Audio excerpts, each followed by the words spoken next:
ওরে তোমার মতো যুবক দুনিয়াতে চোখ দিয়া তাকায় যদিও দেখতে পারে না সম্মান কত, মরণের পরে কিন্তু ঠিকই দেখছে পুরা ঢাকার শহর জানাজায় ভরপুর হয়ে গেছে। ভুলে গেছো কে?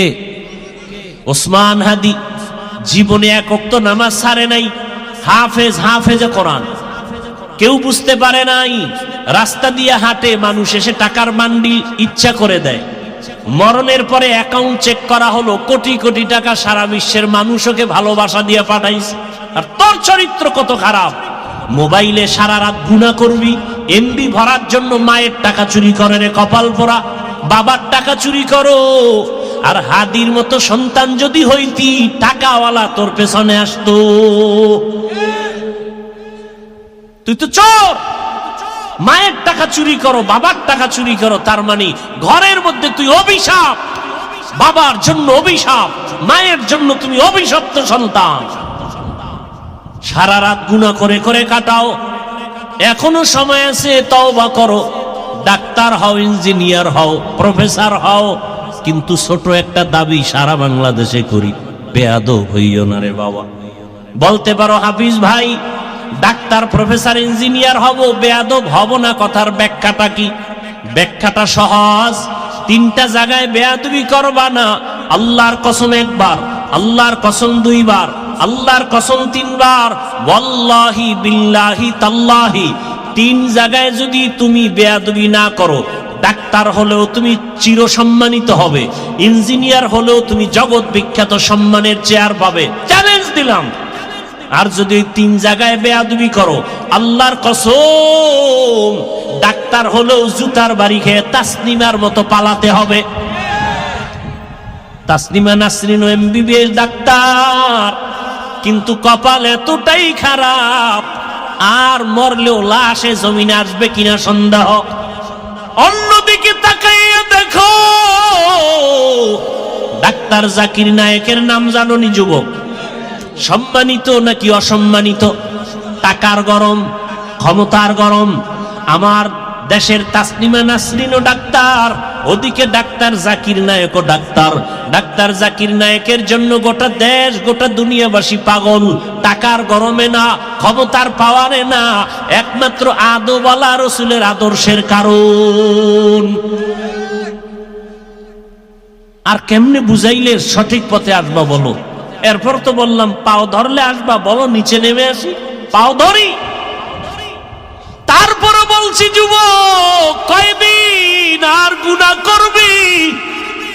মানুষের মনে শখ থাকে, সিনেমা হলের মধ্যে গেলে কি না জানি মজা, পার্কে পার্কে গেলে কি না জানি মজা। মনের শখে কম তো যাও না, এবার পায়ে হাত রেখে বলি তওবা করে ফিরে যাও।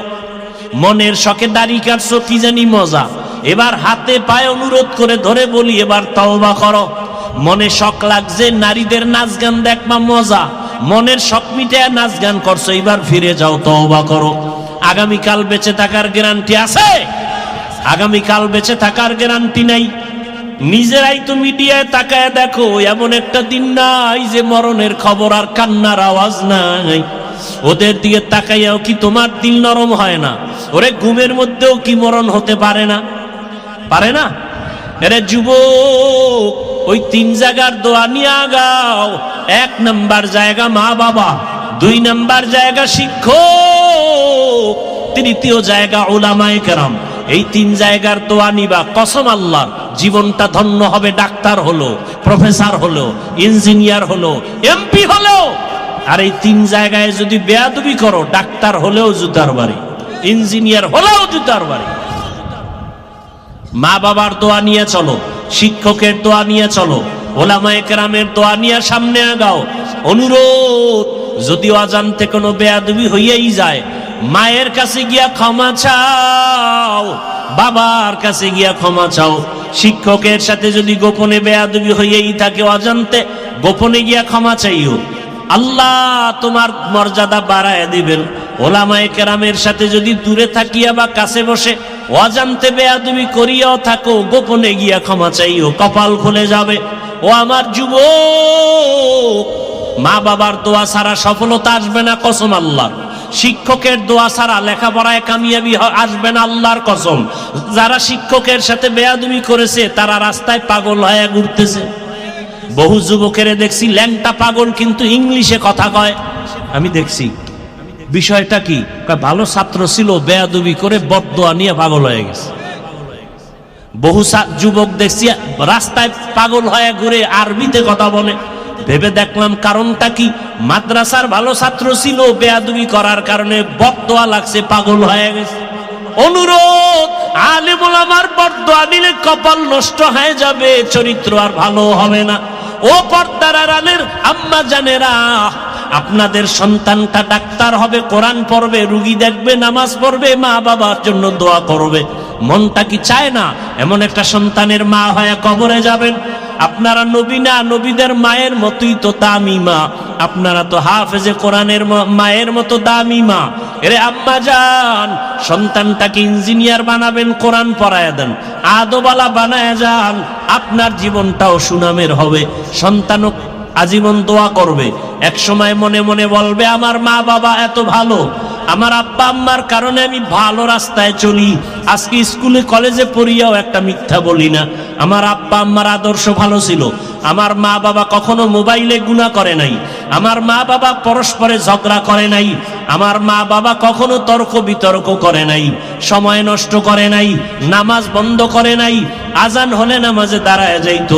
আম্মা জানেরা, ভালো একটা আদর্শ সন্তান রেখে গেলে আজীবন সন্তান কথা বলবে, মনে করবে, কলিজা ভরে দোয়া করবে। আর যদি আপনাদের আদর্শ খারাপ হয়ে যায়, সন্তানটা এক সময় খারাপ হয়ে নিজেরা বদদোয়া দিবে, ধিক্কার দিবে, আর বলবে আমার মা বাবার আদর্শ ভালো ছিল না। মা বাবা সারা দিন রাত ঝগড়া করতো, গালাগালি করতো, আমি কেমনে ভালো হব? আমার মা বাবার আদর্শের কারণে আমি খারাপ হয়ে গেলাম। আমার মা বাবা মোবাইল নিয়ে পড়ে থাকতো, আমার আব্বা বেগানার দিকে তাকাইতো, আমার আম্মা বেগানার সাথে মোবাইলে কথা বলতো, আমার মা বাবা নামাজের ধারেও যেত না। আজ আমার মা বাবার কারণে আমি ভালো হতে পারি নাই।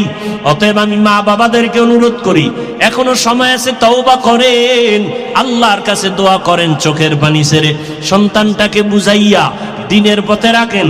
ডাক্তার হলেও যেন নামাজ ছেড়ে না দেয়, ইঞ্জিনিয়ার হবে নামাজ ছাড়বে না, কোরআন তেলাওয়াত ছাড়বে না, এমন একটা সন্তান তৈরি করার জন্য রেডি হয়ে যান। মায়ের দোয়ার সে আজিমে যাইতে দেরি হবে না।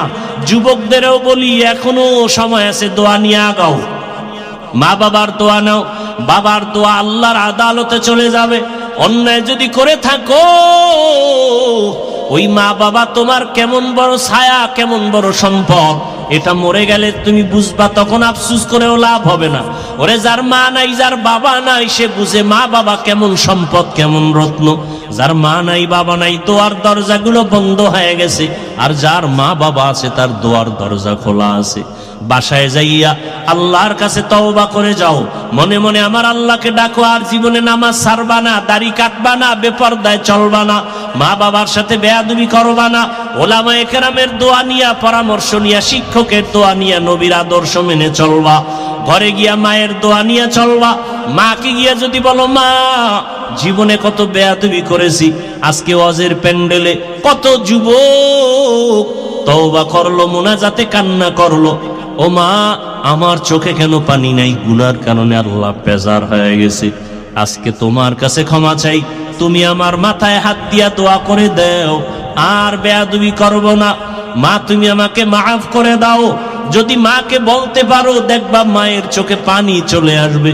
মা মাথায় হাত দিয়া বলবে, ও আরশে আজিমের মালিক, আমার কলিজার সন্তানটাকে তুমি মাফ করে দাও, কবুল করে নাও। মা যখন দোয়া করবে, আরশে আজিমে চলে যাবে রে বাবা। ওই মা বাবার দোয়া নিয়া তুমি স্কুলে পড়ো, কলেজে পড়ো, চাকরি করো, মনটাকে বুঝাইয়া চলো। তোমার মতো যুবক যদি জেনারেল লাইনে থাকিয়া নামাজ পড়ে, মা বাবার আদর নিয়ে চলে, তুমি পারবা না কেন? এখনো সময় আছে। যদি শয়তানের ধোঁকা থেকে বাঁচিয়া এখনো তওবা করতে পারো, নাজাতের দরজা খুলে যাবে। এখনো যদি তওবার নিয়ত করতে পারো খাঁটিভাবে, জানি না কার কপাল খুলবে, কার কপাল পুরবে জানা নাই। যার কপাল চায় তওবার জন্য তৈয়ার, আর মরিয়া গেলে নামাজ ছাড়বা না, দাড়ি কাটবা না, বেপরদায় চলবা না। মা বাবার দোয়া, শিক্ষকের দোয়া, উলামায়ে কেরামের দোয়া নিয়া নবীর আদর্শ মেনে চলবা। তওবা করার মতো যদি অন্তর তৈরি হয়, মুনাফিকি যদি না থাকে, খাঁটি তওবার নিয়ত যাদের আছে, দুটো হাত আমার আল্লাহকে দেখায় দাও। আয় আল্লাহ, হাতগুলো কবুল করে নেন, তওবা কবুল করে নেন, তওবার উপরে মজবুত হইয়া চলার মতো তৌফিক দান করেন, আমিন।